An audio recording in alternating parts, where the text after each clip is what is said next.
नमस्कार साथियों, स्वागत है आप सभी का आपके अपने YouTube चैनल डीएस एकेडमी में। मैं डॉक्टर सुदेश कांतेजा आपके लिए लेकर चल रही हूँ टीजीटी पीजीटी हिंदी का संपूर्ण क्रैश कोर्स, वो भी निःशुल्क। अगर आप चैनल पर नए हैं तो चैनल को सब्सक्राइब कीजिए। आपने चैनल सब्सक्राइब कर रखा है, आपको वीडियोज अच्छी लग रही है तो जितना हो ज़्यादा से ज़्यादा दोस्तों में शेयर कीजिए, या जो भी आपके पास पब्लिकली प्लेटफॉर्म है आप उस पर शेयर कर सकते हैं। जो कैंडिडेट हमसे नए जुड़ रहे हैं, सुझाव इतना है कि आपकी सुविधा के लिए प्लेलिस्ट बनी हुई है। आप होम पेज पे जब जाएंगे तो प्लेलिस्ट है, आप वहां से शुरू से क्लास देख सकते हैं। यकीनन आपको आगामी जो आने वाली परीक्षाएं हैं उनमें निश्चित ही सफलता मिलेगी। जो कैंडिडेट साथ ही में हमारे व्हाट्सएप ग्रुप से ज्वाइन होना चाहते हैं, डिस्क्रिप्शन में लिंक दे रखा है, आप वहां पे ज्वाइन हो सकते हैं। यदि आपको कोई सूचना या कोई किसी तरह की कोई जानकारी लेनी है तो इंक्वायरी नंबर भी डिस्क्रिप्शन में दे रखा है, आप उस पर कॉल कर सकते हैं। कॉल करने का समय शाम को 7 बजे से रात्रि 9 बजे का है। ठीक है, चलिए बात करते हैं आपके फीडबैक की। आप थोड़ा सा फीडबैक हमें बढ़ाइए, हम मेहनत कर रहे हैं और जिस तरह से हम आपको क्लासेस दे रहे हैं, आप यकीन मानिए आपको कहीं पे क्लासेस नहीं मिलेंगी। मिल सकती हैं, पेड मिल जाएंगी, लेकिन फ्री ऑफ कॉस्ट आपको कहीं पे क्लासेज नहीं मिलेंगी। ठीक है, तो इसीलिए कहते हैं कि क्लासों को जितना हो ज़्यादा से ज़्यादा शेयर कीजिए, क्योंकि जब हम निस्वार्थ आपको इतना कुछ दे रहे हैं तो आपका भी दायित्व बनता है कि आप क्लासों को शेयर करते रहिए। ठीक है, चलिए बात करते हैं। ज़्यादा समय अब नहीं व्यर्थ करेंगे, आगे की क्लासों में थोड़ा सा हम स्पीड लेके चलेंगे। कुछ कमेंट आ रही थी कि मैम व्याकरण की क्लास ले लीजिए, मैम काव्य शास्त्र की भी क्लास ले आइए। तो देखिए ऐसा नहीं होगा, पहले हम एक पोर्शन कंप्लीट कराएंगे आपका, पहले हम लिटरेचर पूरा कंप्लीट कराएंगे और इसमें आपको सहयोग हमारा देना होगा। और जो पंक्तियाँ हम व्हाट्सएप ग्रुप में प्रेषित करते हैं वो कंटिन्यू जा रही हैं। आप व्हाट्सएप ग्रुप से ज्वाइन होके वहाँ से उन पंक्तियों को पढ़ सकते हैं। कथन और जो पंक्तियाँ हैं वो आप वहाँ पे पढ़ सकते हैं। चलिए बात करते हैं। इस समय हम बात कर रहे हैं आधुनिक काल में। आधुनिक काल में भी हम लोग चल रहे हैं द्विवेदी युग में। द्विवेदी युग में भी हम सरस्वती पत्रिका, महावीर प्रसाद द्विवेदी, इन सबको देख चुके हैं। आगे हम एक क्रम में चलेंगे, हम साथ में लेके चलेंगे। जो बड़े रचनाकार हैं उनको तो लेंगे ही, अगर वहाँ से हमें लग रहा है कि यहाँ समय हमारा बच सकता है, थोड़ा सा किसी छोटे कवि को जिनका साहित्य कम है, छोटे का मतलब है जिनका साहित्य थोड़ा कम है, हम उनको वहाँ पे ला सकते हैं। ठीक है, तो आप क्लास कोई भी मिस ना कीजिएगा, लेकिन आपको पढ़ाया सभी जाएगा, थोड़ा क्रम आगे पीछे हो सकता है। वो क्यों? क्योंकि हमें क्लासों को एक लिमिट में लेके चलना है। ठीक है, तो चलिए बात करते हैं आज के अपने रचनाकार श्रीधर पाठक की। जो आपके द्विवेदी युग के जो रचनाकार हैं श्रीधर पाठक, स्वच्छंदतावादी कवि हैं। चलिए बात करते हैं श्रीधर पाठक की। जन्म की बात करें तो 1859 ईस्वी में कहाँ? जौंधरी, उत्तर प्रदेश में हुआ था। निधन 1938 ईस्वी, 1938 ईस्वी में इनका निधन हुआ था। बात कर लेते हैं, ये खड़ी बोली के समर्थक माने जाते हैं। जहाँ पे जगन्नाथ दास रत्नाकर ब्रजभाषा खड़ी बोली के रचनाकारों को हठी एवं मूर्ख कहते हैं, वहाँ पे ये खड़ी बोली के समर्थक है, क्योंकि द्विवेदी युग में खड़ी बोली अपने सशक्त माध्यम, एक सशक्त रूप में उभर कर आई थी। बात करते हैं, आचार्य रामचंद्र शुक्ल ने इन्हें स्वच्छंदतावाद का प्रवर्तक कहा है। आचार्य रामचंद्र शुक्ल ने स्वच्छंदतावाद का प्रवर्तक किसको माना है? तो श्रीधर पाठक को। रचनाओं में बात कर लेते हैं। इन्होंने 2 प्रकार की रचनाएं लिखी हैं, मौलिक और अनुदित। पहले हम मौलिक रचनाएं देखेंगे, उसके बाद में अनुदित देखेंगे, किसने किस भाषा में किस रचना का इन्होंने अनुवाद किया है। मौलिक में मनोविनोद 1882 की है, जगत सच्चाई सार महत्वपूर्ण है, पहली भी। और ये जगत सच्चाई सार 1887 की है। गुणवंत हेमंत महत्वपूर्ण है, 1900 ईस्वी की रचना है। कश्मीर सुषमा 1904 की। आराध्य शोकांजलि 1906, ये इन्होंने अपने पिता के निधन पर लिखी थी। भारत प्रशंसा भारत से संबंधित है, 1907 में। वनाष्टक 1912। जार्ज वंदना महत्वपूर्ण है, इनकी ज़्यादा से ज़्यादा रचनाएं जो है मौलिक वाली भी अनुदित भी महत्वपूर्ण है।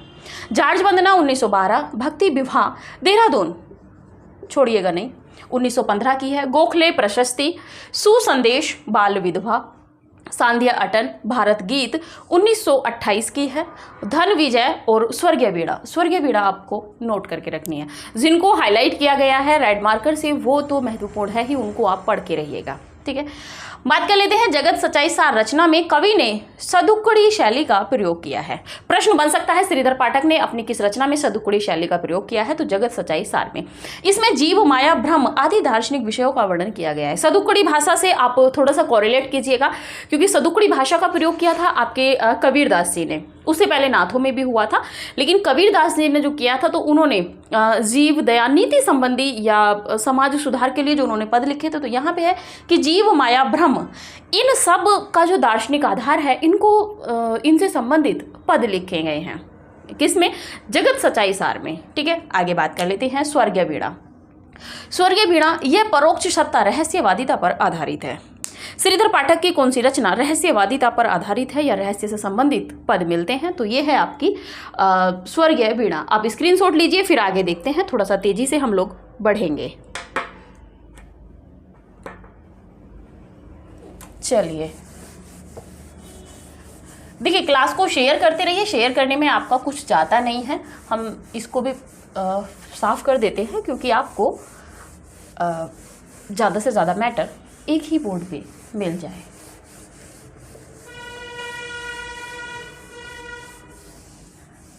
चलिए बात कर लेते हैं आगे।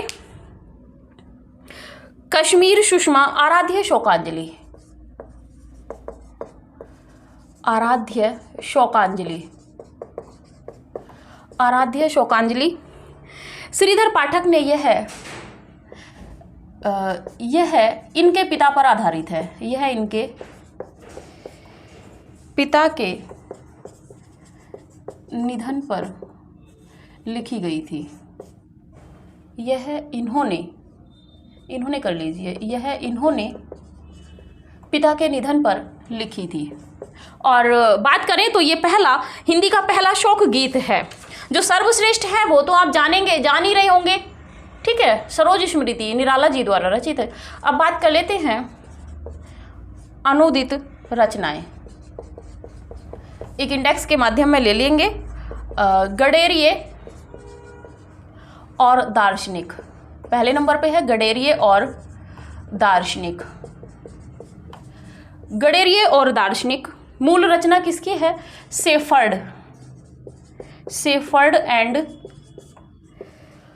फिलॉसफर।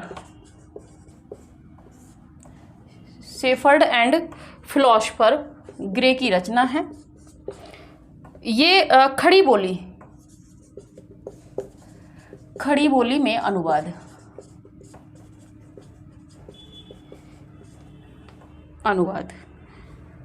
ठीक है, दूसरे नंबर पे बात कर लेते हैं ऋतु संहार। ऋतु संहार की यदि बात करें तो ये है आपका ऋतु संहार। ऋतु संहार जो कालिदास का है, ऋतु संहारम, उसका अनुवाद है और ये कालिदास का है। इसका किस भाषा में है? तो ब्रज भाषा में। ब्रज भाषा प्लस खड़ी बोली दोनों में मिलता है। ठीक है, आगे बात कर लेते हैं एकांतवासी योगी। एकांतवासी योगी बोर्ड के उस पे कम जाइएगा, वॉइस पे ज़्यादा ध्यान दीजिएगा। 1886 इसका समय माना गया है। 1886 हर्मिट। और हर्मिट किसकी रचना है? कई बार पढ़ चुके हैं, गोल्ड स्मिथ की। गोल्ड स्मिथ कई बार इनका जिक्र आ चुका है। इसका अनुवाद किस बोली में है? तो खड़ी बोली में। खड़ी बोली में इसका अनुवाद हुआ है। फोर्थ नंबर पे बात करें तो उजड़ ग्राम।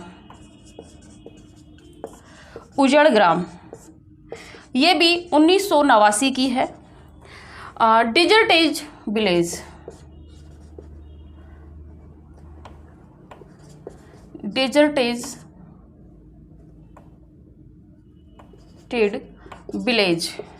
विलेज से आपको पता ही है, ये भी गोल्ड स्मिथ की है और इसका अनुवाद किया है इन्होंने ब्रज भाषा में। ठीक है, आगे बात कर लेते हैं श्रांत पथिक। 5वें नंबर पे है आपका श्रांत पथिक। श्रांत पथिक की यदि बात करें तो 1902 ईस्वी है समय जब किया था।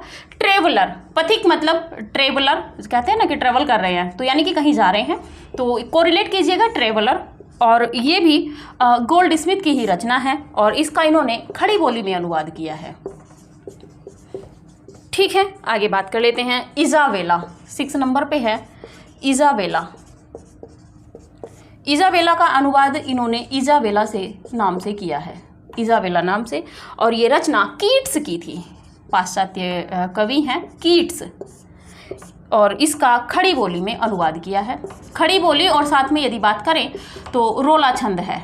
ठीक है, आगे चलिए बात कर लेते हैं।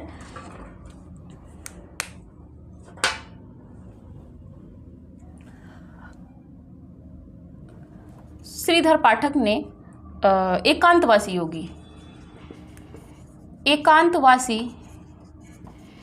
योगी की रचना लावनी या ख्याल शैली में की है।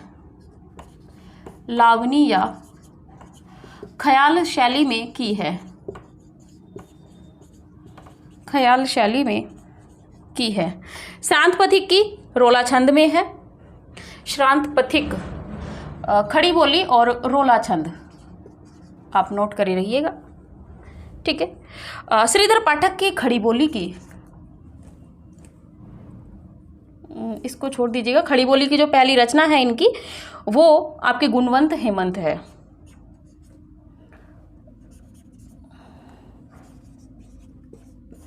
खड़ी बोली की प्रथम कविता गुणवंत हेमंत है।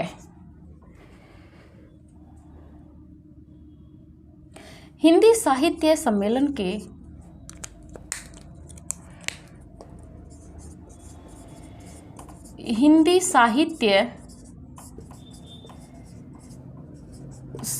के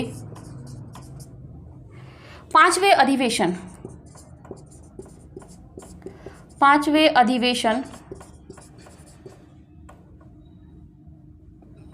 के ये सभापति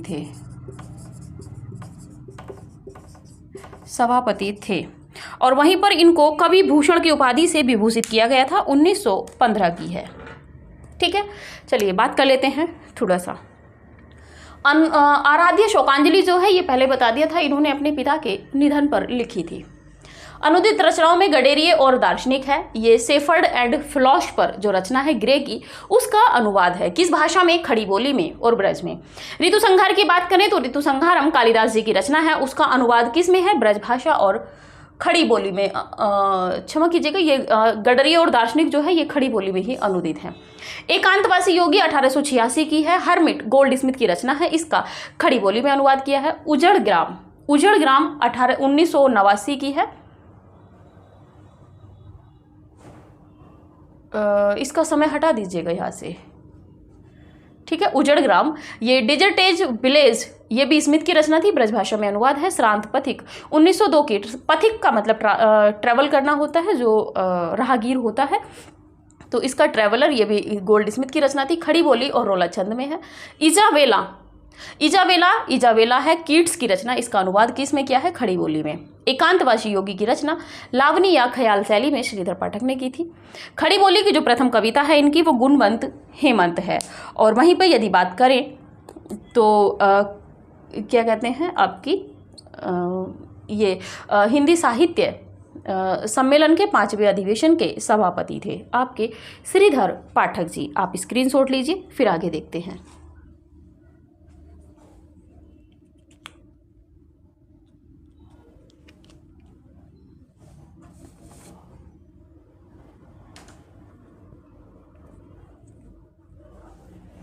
चलिए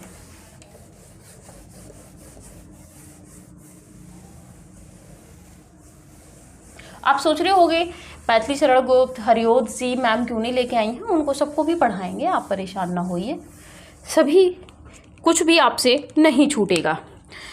बात कर लेते हैं अगले कवि लोचन प्रसाद पांडे।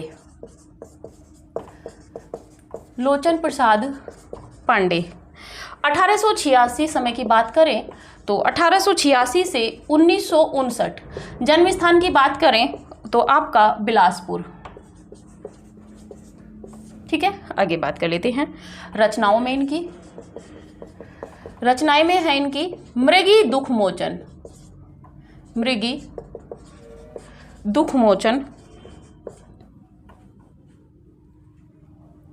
नीति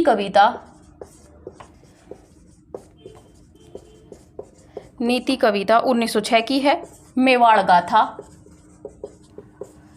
मेवाड़ गाथा की यदि बात करें तो 1914 की है, इसको आप नोट कर लीजिएगा, 1906 की।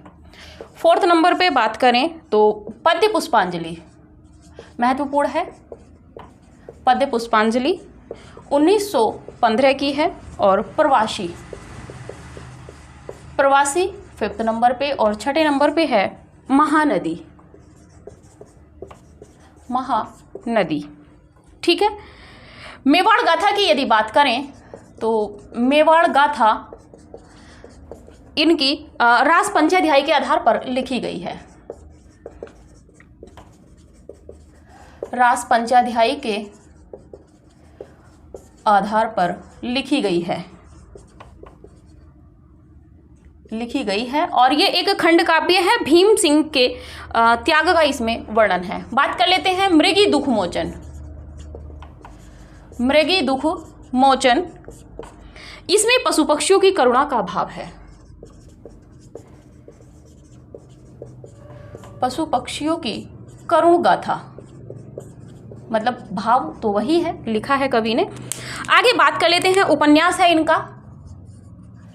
उपन्यास में बात करें तो इनका उपन्यास है दो मित्र और इसका समय 1906 ईस्वी है। वहीं पे बात कर लेते हैं नाटक की, तो नाटक विधा में इनका है छात्र दुर्दशा। छात्र दुर्दशा और 1915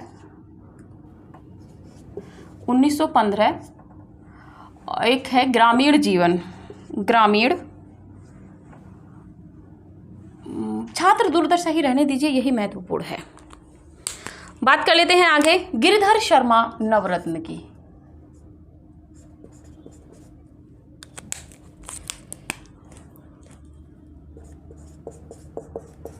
गिरिधर शर्मा नवरत्न, नवरत्न उपनाम है। समय की बात करें तो 1881 से 1961 और जो जन्म स्थान है वो कहाँ है इनका, तो झालरा में इनका जन्म स्थान है। रचनाओं की बात कर लें इनके, तो रचनाओं में पहली है मातृवंदना, महत्वपूर्ण है मातृवंदना। दूसरी है हिंदी माघ, और हिंदी माघ ये शिशुपाल वध जो रचना है उसके 2 सर्गों का हिंदी अनुवाद है। शिशुपाल वध के 2 सर्गों का, देखिए यहाँ से प्रश्न बन सकता है कितने सर्गों का, तो 2 सर्गों का हिंदी अनुवाद, क्योंकि वो संस्कृत में है, हिंदी अनुवाद, ठीक है। विद्या भास्कर पत्रिका का इन्होंने संपादन किया था। विद्या भास्कर पत्रिका का संपादन किया था, संपादन किया था। गोल्डस्मिथ की रचना हर्मिट का संस्कृत में इन्होंने अनुवाद किया था, आप नोट करके रखिएगा। चलिए बात कर लेते हैं लोचन प्रसाद पांडे। लोचन प्रसाद पांडे, मुकुटधर पांडे, ये 2 बंधु हैं, आगे हम उनको भी देखेंगे। लोचन प्रसाद पांडे का समय 1886 से 1959 ईस्वी है। कहाँ, आपके बिलासपुर। रचनाओं में मृगी दुख मोचन महत्वपूर्ण है, क्योंकि इसमें मृगी दुख मोचन यानी कि पशु पक्षियों की जो दयनीय दशा होती है, जिससे वो घायल हो जाते हैं, उनकी पीड़ा क्या होती है, कैसे मतलब उनका उपचार नहीं होता है, तो इन सब तथ्यों को इसमें दिया गया है। देखिए, जो कोई पक्षी पालते हैं तो उनका तो उपचार करना उनका कर्म है, उनका दायित्व बनता है। लेकिन जिनको हम पालते नहीं हैं, जैसे आप देखेंगे पशु पक्षियों में यहाँ पे सारे जानवर आए हैं, जैसे कि आप अभी देख रहे होंगे कि शहरों में आप देख रहे हैं गाय घूम रही है, बैल है, तो मतलब इनके जब चोट लग जाती है, ये किसी वाहन से आके जब ये टकरा जाते हैं, घायल हो जाते हैं, तो इनका कोई उपचार नहीं करता और उनकी जो करुण दशा होती है। आपके घर में कोई पशु बंधा हुआ है तो आप उसकी देखरेख आप स्वयं करेंगे, तो उससे मतलब नहीं रहता है। मतलब है कि जिनको कोई नहीं देख रहा है उनका कैसे उपचार होगा, उनकी पीड़ा क्या होगी, पीड़ा में उनके भाव क्या होंगे कि शायद हम भी किसी के पालतू होते तो हमारा भी उपचार होता। तो इस तरह से इसमें इन्होंने जो उनकी जो अभिव्यक्ति है भावों की, उनको लिखा है। ठीक है, बात कर लेते हैं नीति कविता। इसमें नीति से संबंधित पद है मेवाड़ गाथा। मेवाड़ गाथा ये जो आपके सूर्य थे उनका इसमें इन्होंने वर्णन किया है। मेवाड़ गाथा में भीम सिंह का वर्णन किया है शौर्य का। पद्य पुष्पांजलि महत्वपूर्ण है, प्रश्न बन चुका है। प्रवासी, यहाँ पे प्रवासी पशु पक्षी और जो व्यक्ति होता है बाहर जाके जो बस गया है, फिर उसकी वहीं की जनरेशन, आगे जो जनरेशन आने वाली है, जैसा अभी तो प्रवासी साहित्य में बहुत ज़्यादा काम होने लगा है, लेकिन पहले नहीं होता था। ठीक है, तो प्रवासी नाम से इन्होंने प्रवासी ही रचना लिखी है। एक महानदी है। मेवाड़ गाथा रास पंचाध्याय के आधार पर लिखी गई है, महत्वपूर्ण है, यहाँ से प्रश्न बन जाएगा। मृगी दुख मोचन, अब आप भूलेंगे नहीं। उपन्यास की बात कर लेते हैं तो दो मित्र, ध्यान रखिएगा, दो बंधु कौन हैं आपके द्विवेदी युग में, तो मुकुटधर पांडे आपके और लोचन प्रसाद पांडे, ये दोनों बंधु हैं, यानी कि दोनों मित्र रूप में है। तो उपन्यास किनका है? लोचन प्रसाद पांडे का। नाटक की बात करें तो छात्र दुर्दशा 1915 का इनका नाटक है। बात कर लेते हैं अगले रचनाकार गिरिधर शर्मा नवरत्न। नवरत्न इनका उपनाम है, उपनाम से एक प्रश्न मिल जाता है। 1881 से 1961 इनका समय रहा है। जन्म स्थान इनका झालरा है। रचनाओं में मातृ वंदना आपको छोड़नी नहीं है, बिल्कुल भी माता की वंदना करनी है। हिंदी माघ ये शिशुपाल वध माघ की रचना है, उसके 2 सर्गों का अनुवाद किया है। विद्या भास्कर पत्रिका का संपादक कौन है? तो गिरिधर शर्मा नवरत्न। आप स्क्रीनशॉट लीजिए, फिर आगे बढ़ते हैं, थोड़ा तेजी से एक रचनाकार और क्लियर करते हैं।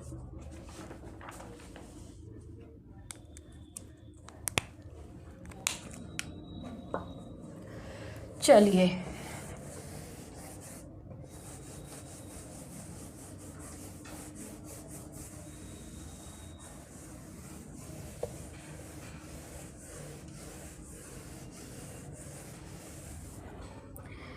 देखते हैं रामचरित उपाध्याय। अगले रचनाकार हैं हमारे रामचरित उपाध्याय। हम कह रहे हैं कि आपसे कुछ भी नहीं छूटेगा, कोई भी रचनाकार आपसे नहीं छूटेगा। समय की बात करें तो 1872 से आपका 1938। जन्म स्थान की यदि बात करें तो गाजीपुर उत्तर प्रदेश, गाजीपुर यूपी, गाजीपुर उत्तर प्रदेश। देखिए, कोई भी हो कैंडिडेट कमेंट अनावश्यक ना करें, ध्यान रखें आप इस चीज़ का, और साथ ही वॉइस पे ज़्यादा आप ध्यान दें, ठीक है, क्योंकि सिलेबस आपका बहुत जल्दी कंप्लीट करवाना है। इनके विषय में है कि ये द्विवेदी युग के प्रमुख सूक्तिकार थे। कौन? रामचरित उपाध्याय सूक्तिकार थे, सूक्तिकार के रूप में प्रसिद्ध थे।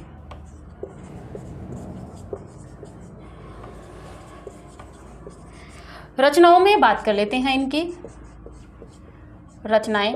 तो पहले नंबर पे है इनकी राष्ट्र भारती,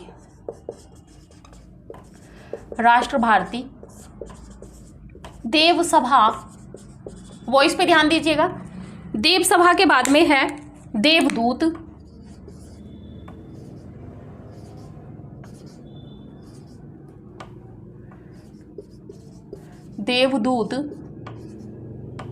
देवदूत का समय 1918 है।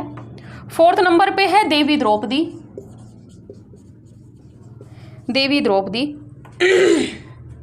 5वें नंबर पे है भारत भक्ति, 1919 की है। इसके बाद में विचित्र विवाह है, विचित्र विवाह। 7वें नंबर पे बात करें तो 7वें नंबर पे है, काउंटिंग आप खुद से कीजिएगा, रामचरित चिंतामणि, रामचरित, मार्कर आज बिल्कुल मना कर रहा है, रामचरित चिंतामणि। ये प्रबंध काव्य है, प्रबंध काव्य, ठीक है। एक है सूक्ति मुक्तावली, सूक्ति मुक्तावली, सूक्ति मुक्तावली, और 1915 की है, 1915 की रचना है। 1088 इसमें सूक्तियां हैं। जो इनकी भारत भक्ति है,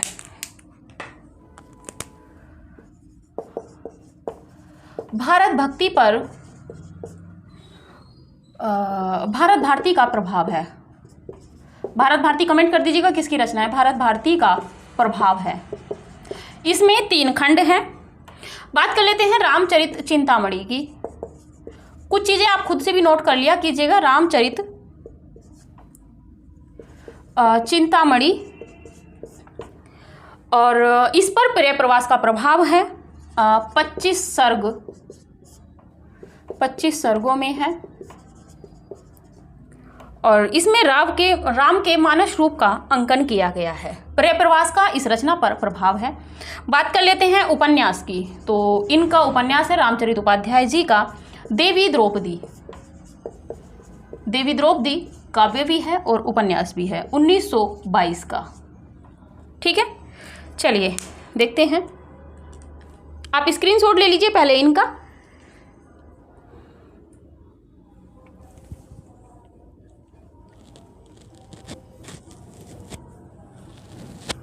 चलिए बात कर लेते हैं रामचरित उपाध्याय। रामचरित उपाध्याय के समय की बात करें तो 1872 में इनका जन्म गाजीपुर और निधन 1938 में हुआ था। ये द्विवेदी युग के प्रमुख सूक्तिकार हैं। प्रश्न बनेगा निम्नलिखित में से द्विवेदी युग का सूक्तिकार है। ठीक है, तो कौन है आपके रामचरित उपाध्याय? रचनाओं में राष्ट्र भारती महत्वपूर्ण है, देव सभा, देवदूत, देवी द्रौपदी इनका उपन्यास है, इसलिए आपको याद रखनी है। भारत भक्ति क्योंकि महत्वपूर्ण इसलिए है क्योंकि भारत भारती का इस पर प्रभाव है। 3 खंड हैं इसमें। विचित्र विवाह, रामचरित चिंतामणि, ये प्रबंध काव्य है इनका। रामचरित चिंतामणि प्रबंध काव्य। यहाँ से प्रश्न बनेगा निम्नलिखित में से कौन सा प्रबंध काव्य नहीं है या है, यहाँ से प्रश्न बनते हैं। बात कर लेते हैं सूक्ति मुक्तावली। ये 1915 की इनकी रचना है सूक्ति मुक्तावली, और इसमें आपके 1088 सूक्त हैं या सूक्तियां हैं। सूक्तियों का मतलब आपके मन में शंका उठ रही होगी, तो आपकी शंकाओं का समाधान कर दें थोड़ा सा। अभी रुकिए। भारत भक्ति पर, जो भारत भक्ति इनकी रचना है 1919 की, इस पर भारत भारती का प्रभाव है। रामचरित चिंतामणि ये 25 सर्गों में विभक्त है। ठीक है, रामचरित चिंतामणि, और इस पर प्रिय प्रवास किसकी रचना है, भारत भारती किसकी रचना है, दोनों को आप कमेंट कर दीजिएगा। ठीक है, इसी के साथ में बताएं सूक्तियाँ। सूक्तियों का मतलब होता है कि जैसे अभी तक आप पद पढ़ते हुए आ रहे थे। ठीक है, जैसे कि कबीर का भी आप पद ले लीजिए। गुरु गोविंद दाऊ खड़े काके लागो पाओ, बलिहारी गुरु आपने गुरु गोविंद दियो बताए। ठीक है, या आप किसी और का भी पद ले सकते हैं। ठीक है, यहाँ पे सूक्तियों से आशय ये है कि एक ही पद लिखा है। आपने देखा होगा कि 9th 10th में या 11th 12th में जब आप होंगे, देखिए चीज़ें वही होती हैं, बस हमें को रिलेट करना होता है। 9th 10th में या 11th 12th में जब आप होंगे तो आपको आता होगा, जैसे संस्कृत किसी के पास होगी, या कई बार क्या होता है ना कि एक संक्षेपीकरण लेखन आ जाता है। ठीक है, तो उसमें क्या होता है, या सूक्तियाँ लेखन भी आ जाता है, जो यूपीएससी वगैरह की तैयारी करते हैं, संघ लोक सेवा आयोग या राज्य लोक सेवा आयोग की, तो वहाँ पे जो अपने मुख्य विषय में हिंदी को रखते हैं, तो वहाँ पे इन सब चीज़ों की महत्व रहता है। सूक्तियों से संबंधित वहाँ पे व्याख्या करवाई जाती है। सूक्तियों का मतलब है कि पूरी कोई एक, जैसे कि आप देखेंगे लोकोक्ति या मुहावरा होता है, नाच ना जाने आंगन टेढ़ा। ठीक है, तो इस तरह यहाँ पे सूक्तियाँ होती हैं। एक पूरी लंबी लाइन होगी सूक्ति की, उसमें उसका भाव अर्थ पूरा छिपा हुआ होगा, और उसको आपको अपने शब्दों में व्याख्यायित करना होता है। ठीक है, यहाँ पे जैसे कि आप दोहा देखेंगे, सोरठा देखेंगे, छंद देखेंगे, पद देखेंगे, इनकी अपनी अलग अलग विशेषताएं हैं, लेकिन सूक्ति जो है वो एक ही लाइन में कहीं कहीं बहुत कम शब्दों में संक्षेपीकरण है काव्य में, और इसका जो अर्थ होता है वो बहुत विस्तृत हो जाता है। जैसे कि आप देखेंगे 9th मतलब 11th 12th में जिनके पास संस्कृत रही होगी वो देखते होंगे कि अर्थो ही कन्या पर कैप, इस सूक्ति की व्याख्या कीजिए। ठीक है, और आगे भी आपने जाना होगा कि कभी क्या होता है कि सूक्ति नुमा लिख देते हैं, तो वही इन्होंने किया है रामचरित उपाध्याय जी ने, कि इनका जो काव्य है वो अधिकांशतः इन्होंने सूक्ति के रूप में इन्होंने शुरुआत की है। तो प्रमुख जो सूक्तिकार के रूप में है रामचरित जो उपाध्याय हैं आपके, ये माने गए हैं द्विवेदी युग में। ठीक है, आप स्क्रीनशॉट लीजिए।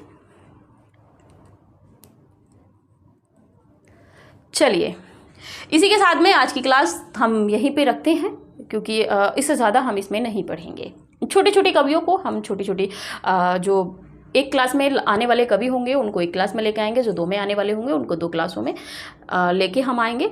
और इस चीज़ से आप निश्चिंत रहिएगा कि आपका कोई भी टॉपिक छूटेगा। जो भी हमसे कैंडिडेट हमसे जुड़े हुए हैं उनका विधिवत रूप से पाठ्यक्रम चल रहा है, एक तरीके से ऑफिशियल कोचिंग की तरह से, ठीक है। और जो कैंडिडेट थोड़ा सा ध्यान रखें, अगर ये आप जानने का प्रयास करते हैं कि हमारी कोचिंग संस्था कहाँ है, कैसे है, तो इस चीज़ से कोई मतलब नहीं है। देखिए, एक कहावत भी है कि आपको आम खाने हैं कि पेड़ गिनने हैं, ठीक है। तो आपको ज्ञान अर्जन करना है, ज्ञान आपको पढ़ना है, आपको अपना चयन सुनिश्चित करना है। आप पहले उसको कीजिए, उसके बाद आप चयन, जब आप सबका नाम रोशन करेंगे, अपना भी, हमारा भी, अपने माता पिता का भी, सबका, तो उसके बाद में आप हमें कॉल कीजिए। जो कॉन्टैक्ट नंबर है आप उस पर हमें कॉल कीजिए। आप हमसे जुड़े हुए हैं, आइएगा, आपका स्वागत है। आपको बताया जाएगा कि हम कहाँ से आपको क्लासेस प्रोवाइड करा रहे हैं, ठीक है। तो इन सब चीज़ों का थोड़ा सा ध्यान रखिएगा आप। और व्यक्तिगत आप जानने का प्रयास ज़्यादा ना कीजिए। आपको इस समय पढ़ना है, आप पढ़िए। आपको अपना लक्ष्य, गोल दिखाई देना चाहिए, इससे ज़्यादा कुछ नहीं, ठीक है। और जितना हो क्लासों को शेयर करते रहिए। क्लास लेने जब आप आते हो तो क्लास को लाइक कीजिए। पूरी क्लास देखने के बाद में जब आपको लगता है कि क्लास हमारे लिए लाभप्रद थी, आपको जो उचित लगे कमेंट कीजिए, और इसी के साथ में अपना दायित्व निभाइए, क्लास को शेयर कीजिए। तो ठीक है, अभी की क्लास यहीं तक रखते हैं। मिलते हैं अगली क्लास में, जिसका आपको बेसब्री से इंतजार रहेगा। वो रहेगी मैथिली शरण गुप्त। जानेंगे मैथिली शरण गुप्त के विषय में जितना विस्तृत हमसे जानने का प्रयास किया जाएगा, हम उतना विस्तृत परीक्षा उपयोगी तथ्य हम आपको देंगे, ठीक है। तो अभी की क्लास यहीं तक, मिलते हैं अगली क्लास में मैथिली शरण गुप्त जी के साथ में। तब तक के लिए नमस्कार।